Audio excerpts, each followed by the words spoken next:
Hello বন্ধুরা, welcome back to EMS language learning channel. তোমাদের সাথে আমি চঞ্চল আছি as your host, as your trainer.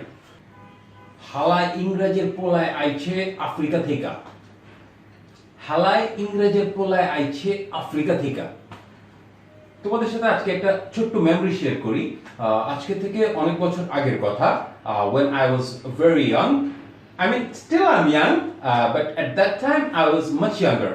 হ্যাঁ, স্পেশালি সেই বয়সটার কথা বলছি যে বয়সটাতে স্কুল কলেজগুলো আছে না মেয়েদের, ওগুলোর আশপাশ দিয়ে ঘোরাঘুরি করতে যে বেশ একটা ভালো লাগা কাজ করে, সেই বয়সটাতে ছিলাম। ঠিক আছে, তো আমার বেসিক্যালি সেই বয়সটা থেকেই আমি চেষ্টা করতাম টুকটাক ইংরেজি বলার চেষ্টা করা। যেখানে যেতাম সব প্রসঙ্গে মানুষের সাথে একটু ইংলিশ বলার চেষ্টা করতাম। তো একদিন কোনো একটা দরকারে পুরনো ঢাকায় গিয়েছিলাম, তো সেখানেও আমি এরকম কথা বলতে বলতে টুকটাক ইংলিশ বলছিলাম। তো হঠাৎ খেয়াল করলাম সামওয়ান ফ্রম বিহাইন্ড আমাকে শুনিয়ে আরেকজনকে বলছে এই কথাটা, যে হাওয়ায় ইংরেজের পুত আইছে আমেরিকা থেকে। ঠিক আছে, বুঝতেই পারছো যে how embarrassing it was. I was like, what the hell. But নিজেকে সামলে নিলাম, কারণ এরকম হতেই পারে।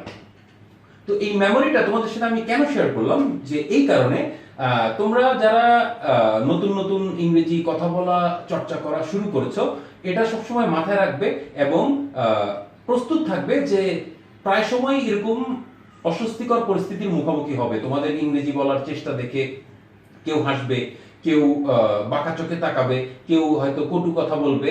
ঠিক আছে, all you need to do is just ignore them all. তোমার ইংরেজিতে কথা বলা দরকার, তাই তুমি প্র্যাকটিস করছো। তাই কে কিভাবে বললো, কে কিভাবে তাকালো, কে কি চিন্তা করলো, you don't need to worry about that. ঠিক আছে, এবার আসি আজকের মূল প্রসঙ্গে।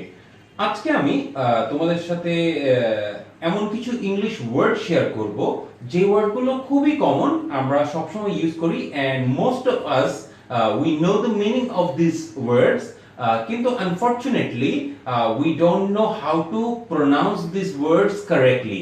আই মিন, শব্দগুলো আমরা সবাই জানি, কিন্তু এগুলোর সঠিক উচ্চারণগুলো আমাদের জানা নেই। তো যে কোনো ভাষায় কথা বলতে গেলে সেই ভাষার শব্দগুলোকে সঠিকভাবে উচ্চারণ করা খুবই জরুরি। কারণ এমনও সিচুয়েশন আছে যেখানে হয়তো উচ্চারণের ভিন্নতার কারণে একটা কথার মিনিং চেঞ্জ হয়ে যেতে পারে।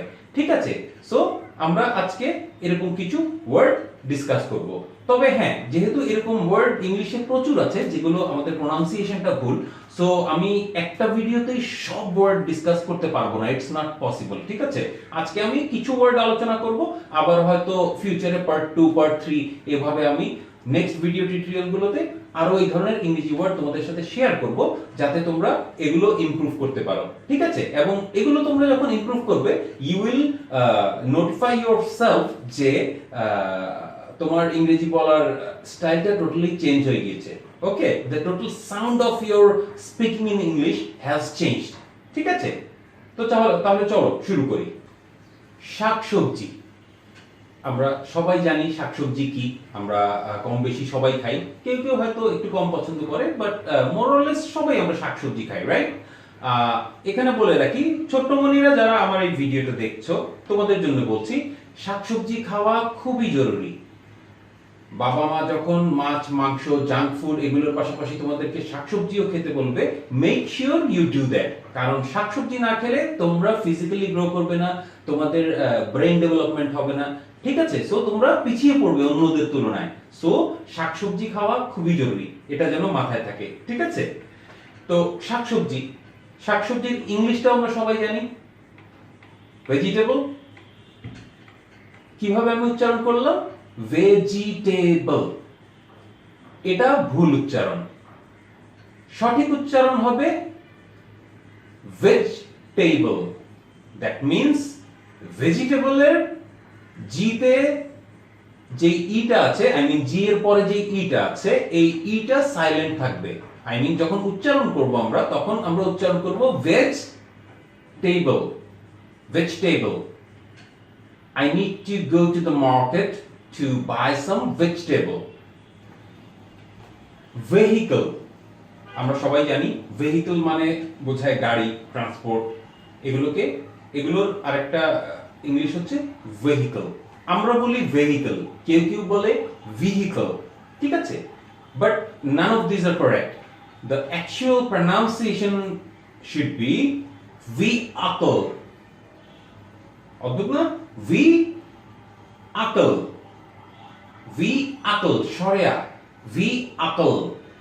vehicle. I need a vehicle to go to my native village. vehicle. Coupon, এই শব্দটার সাথে আমরা পরিচিত। বিভিন্ন উৎসবের সময়, তারপর বিভিন্ন সুপার স্টোরগুলোতে একটা নির্দিষ্ট পরিমাণ কেনাকাটা করলে ওরা লাকি কুপন দেয়, তারপর সেটার উপরে র্যাফেল ড্র হয়। সেই র্যাফেল ড্রয়ের উপরে আমরা কখনো কিছুই পাই না, ঠিক আছে? তো এই কুপন শব্দটাও উচ্চারণটা সঠিক না। এটার সঠিক উচ্চারণ সবসময় হবে কুপন। আমরা বলি কুপন, আমি কুপন পেয়েছি, কিন্তু উচ্চারণটা হবে coupon. I got some lucky coupon from the market. Coupon. ঠিক আছে? Interesting. খুবই কমন একটা কথা, ইন্টারেস্টিং। আমরা বলি ইন্টারেস্টিং, কিন্তু এটার অ্যাকচুয়াল উচ্চারণ হবে ইন্টারেস্টিং। ইন্টারেস্টিং না। কি হবে উচ্চারণ? Interesting. Interesting. The story of the movie was very interesting. Interesting, not interesting. Got it? Restaurant, খাবারের হোটেল, খাবারের দোকান আমরা জানি, আমরা বলি restaurant. But this is not the correct pronunciation. It should be pronounced like restaurant. Restaurant. Restaurant. Let's go to the restaurant to have lunch. Pizza. আমরা সবাই জানি পিৎজা খুব মজার একটা খাবার, শুনলেই জিভে জল আসে। তো এটা আমরা এক একজন এক একভাবে উচ্চারণ করি। কেউ বলে পিৎজা, কেউ বলে পিজা, কেউ বলে পিৎজা, ঠিক আছে? But none of these are correct. The actual pronunciation should be pizza. দন্ত স-এর মতো উচ্চারণ হবে pizza. Why don't you bring some nice hot pizza for the lunch? Pizza, pizza, not pizza. Pizza. ঠিক আছে? Chocolate. Chocolate. It sounds yummy. সবাই খুব পছন্দ করে। এটার স্পেলিংটা হচ্ছে CHOCO, চকো, LATE, যার কারণে আমরা অধিকাংশ মানুষ উচ্চারণ করি chocolate, chocolate, but the correct pronunciation is chocolate, chocolate, late না, লেট, আর ছাক, চকলেট, চকলেট। প্লাম্বার, এই একটা শব্দ যেটা খুব ওয়াইডলি আমরা ইউজ করি, কিন্তু ভুল ভাবে উচ্চারণ করে। আমরা সবাই বলি প্লাম্বার। প্লাম্বার মিন্স যারা ওই যে স্যানিটেশনের কাজ করে, পাইপ, কল এগুলোর কাজ করে, তাদেরকে স্যানিটারি যে মিস্ত্রি, তাদেরকে বলা হয় প্লাম্বার। স্পেলিংটা হচ্ছে PLUMBER, বাট এই বিটা সাইলেন্ট থাকে, so the pronunciation should be like plumber, not plumber. Plumber. ঠিক আছে? সো এখন থেকে তোমরা যখন এই শব্দটা উচ্চারণ করবে, make sure you keep the B silent and it should be plumber. ওকে?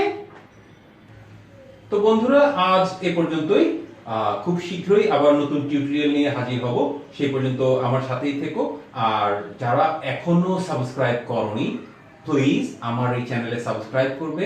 তোমাদের যারা সঙ্গী সাথী বন্ধু বান্ধব আছে সবাইকে বলবে সাবস্ক্রাইব করতে। আর প্রিভিয়াস যে টিউটোরিয়ালগুলো আমি আপলোড করেছি অলরেডি, সেগুলো ফলো করবে এবং সেই অনুযায়ী প্র্যাকটিস করতে থাকবে। ঠিক আছে?